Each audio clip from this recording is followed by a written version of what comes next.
In this video, I'm going to be showing you guys how to do a basic cleaning on a pistol. Now, it's pretty simple to do a basic cleaning. Detailed cleaning is a little bit more involved, but the idea is to remove firing residue from the internals and external of the pistol. So I have the APX here, and I also have my shield. So I'm going to have an article on my blog, and that'll be linked down in the description below. So if you want more details on that, then go there. And that's where I'm going to also talk about how to do inspections on your firearm in order to make sure that it's, functioning properly. So with that said, let me go ahead and break this pistol down. Okay, so the pistol is broken down into its key components. So the first thing that I like to do personally is I like to attack the area that is most, fouled and going to be exposed to firing residue the most, and that's going to be the barrel and the bore. So the barrel, first thing I'm going to do, as you can see, the first thing I'm going to want to do is grab a paper towel and do a wipe down. So just wipe down the entire surface and make sure to pay particular attention to the feed ramp, because you can see all that stuff's coming off and it's finally getting shiny again. The problem with just immediately attacking it with CLP or whatever product that you're going to use is that all that stuff that could be easily lifted up is what's going to absorb all those chemicals. So instead of wasting your product, save it for the bare surfaces, like after you have done a good generous wipe down. And it doesn't need to be necessarily anything fancy, but make sure you hit all the surfaces. All right, so that's pretty good.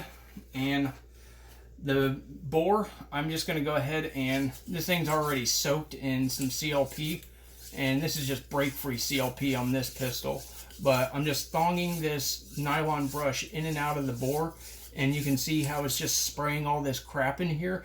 That's from the bore. So it's nice and coated now, and I can take a little bit from the plate here. Now CLP, it's not going to break down carbon. What it does is it soaks into it and it mixes in with it and kind of penetrates underneath it to where it kind of interrupts its bond to the metal surface, because you got to think that all the pressure was slamming all this stuff to the surface of the pistol. So I'm just going to lay this right here.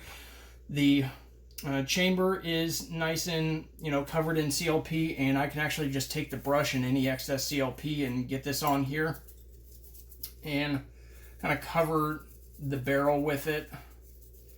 Now you can use like a toothbrush or a patch or whatever, but I'm not going to spend a ton of money on patches and stuff. I get my paper towels from the Dollar Tree, and I don't spend all that much money on it. Now the recoil spring, I just give that a little wipe down and I set it aside. Not much you need to do with that, so at least not on this pistol anyways. So just the front, and wrap the paper towel around the coils and just give it a little wipe down. It'll have a little bit of firing residue on it, no big deal. And then I just set that aside. Now the slide, you want to wipe down the internal surface. You can see that I had a little bit of lubrication all over the place, and I've got some firing residue. And so with that said, focus particular attention underneath the extractor hook and on the breech face itself. The breech face is the one that gets hammered with a lot of fouling, because this is the area that gets the barrel vented. The gas is vented from the barrel first, and it slams up against the breech face. And I like to just take my brush and lightly brush some CLP on that to work on it, because you can see there's some firing residue that's really crammed up against the breech face there, and it's just kind of ugly. So I want that to work on those areas. Now this is where I'm going to take my toothbrush, get a little bit of CLP on it, and then I'm just going to kind of cover the internals here. I know a lot of people are like, well, you shouldn't be putting any CLP back here or whatever. Well, it's not enough to actually like drip back into the striker channel. I'm not too worried about that. It's just barely on it. It wasn't dripping off the toothbrush, so I'm not worried about it. And just use an old toothbrush or whatever, if you got like one of those Sonicare toothbrushes, that would work perfectly. It's tiny, but you know, whatever bristle brush will work. And there you go. And I like to cover this area back here because stuff likes to get back in this area, and just coat the areas where it would actually have some fouling, and then just let it sit. Again, CLP requires time to work, and that's how it, you know, does its thing. It penetrates underneath the fouling and the firing residue, so it needs time to do that. So again, we're going to wipe down the frame, and usually the frames aren't all that bad. It's usually, like with these chassis systems, it's going to be right down in the magazine well area. That's the big issue, and not really all that big of a deal on the APX. The APX A1 has a nice shiny chassis, whereas the regular APX was blackened. So I don't know what that's all about, but whatever. Just notice that that's a bit of a difference there. Alright, so that's pretty much it. Alright, so that's good to go, and I'm just going to coat these areas because I can see that there's some firing residue that's forced against the wall here, and it's just kind of caked on there. Pull the trigger. Yep, there we go. And the area where there is friction and stuff is moving, just kind of get the CLP in there. Can kind of bond to the metal a little bit, get a little bit more CLP. I know this stuff is like slightly dirty, but it really doesn't make much of a difference. This is going to be a cleaning action, and it's all going to get wiped down with a microfiber cloth at the end, so no big deal, right?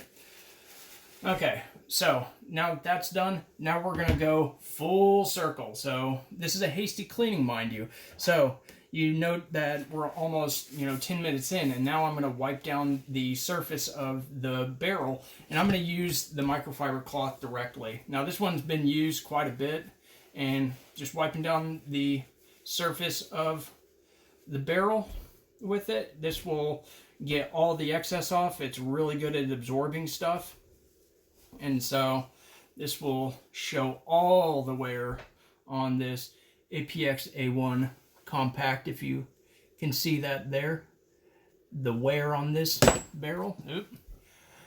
So this thing has seen a good amount of rounds. It's looking pretty good. I mean, I like the looks of a good amount of wear on a barrel, but that's just me. I'm kind of a weirdo. So for the bore, for the last treatment of the bore, I would get it soaked. I've got a cup of CLP, fresh CLP over here, and I just dunk the brush in there, and it's nice and wet, and I'm just going to scrub this like a dozen times. And that's to get whatever is loosened up out of the bore, and I'm just going to thong it through, in and out, until I feel satisfied. And it's already taken most of the CLP off of the brush by now, but it's not really spitting out anything too ugly at this point. So from here, I don't do anything to it. I don't, wipe down the bore or anything. That CLP will continue to clean inside the barrel, and it will protect the metal surface on the inside of the bore, because that can actually corrode.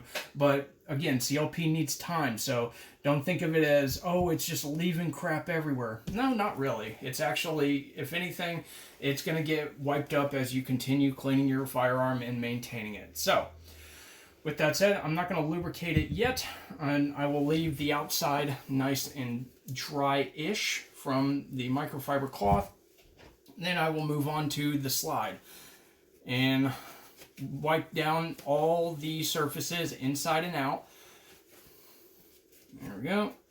And paying special attention to the breech face. Again, really wanting to get all that stuff off, and I got the majority of this stuff off. And from here, I'll actually take my toothbrush, because it has a little bit of CLP, and I will just lightly coat the breech face with CLP, because that area is going to get a ton of firing residue slammed up against it, and that can be an issue. It can run right into the striker channel. It can be a big problem. I know some people are like, well, you're putting it into the hole with the firing pin.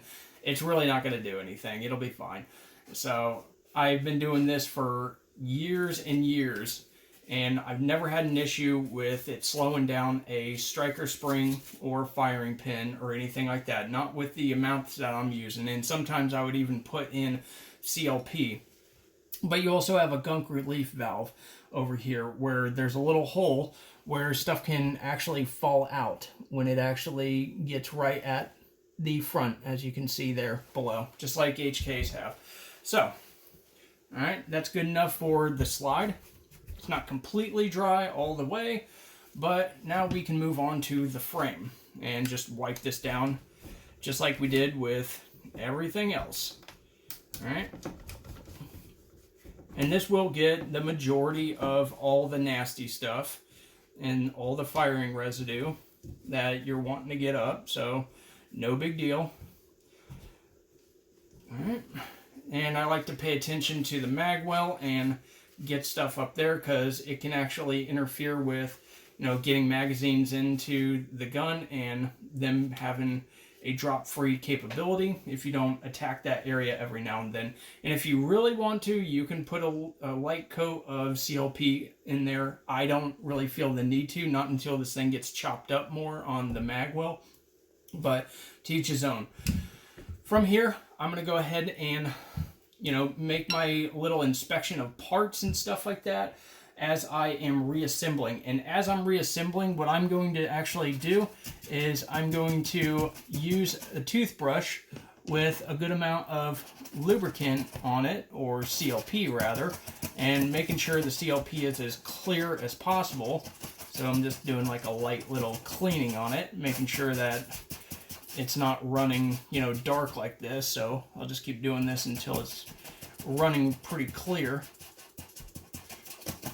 There we go. Alright, that's pretty clear. That's good to go. Alright, so I'm going to lightly coat these areas where there's friction in the slide and right on the rail channels right there. And right on the back there. Anywhere where there's like wear, I will run, the toothbrush along, get some CLP on it. And of course on the barrel itself, it's got a good amount of wear on the barrel hood. And the camming surface, the locking surface, get that nice and coated, and go ahead and put her in. There's already some on the breech face that was done lightly, so it's not going to get all that much. And on the frame, put it on the rails. I know this is a little bit redundant, but I don't really care. And then on the camming rod right there, or cam pin. So then I put a little bit right there on the sear, and that'll do it. And make sure there's a little bit on that disconnector there so it can ride freely. And making sure all the parts stay in the gun. There we go. That'll just fall out because of the, chassis system. It's designed to come apart relatively easy, but not necessarily on the Beretta. There's a hook you need to take out and this other pin and stuff. It's very secure. So anyways, with that said, now the top is ready to go onto the slide, or the slide is ready to go onto the frame. So there we go. And now I'm just going to wipe it down. No big deal. Alright. So, there we go. And I'll just wipe off the excess off the barrel because it'll just shoot out and go everywhere. And if you really want to, you can put some lubricant on the recoil spring if you wish. Like, I would only really do that if it's like a stainless steel one, like an MP or a Springfield XD or something like that. Typically, the polymer ones don't necessarily need lubricant. It's kind of self-lubricating, as it were. So I don't really worry about that. In all my years of doing this, I've never really had to worry about that. So there we go.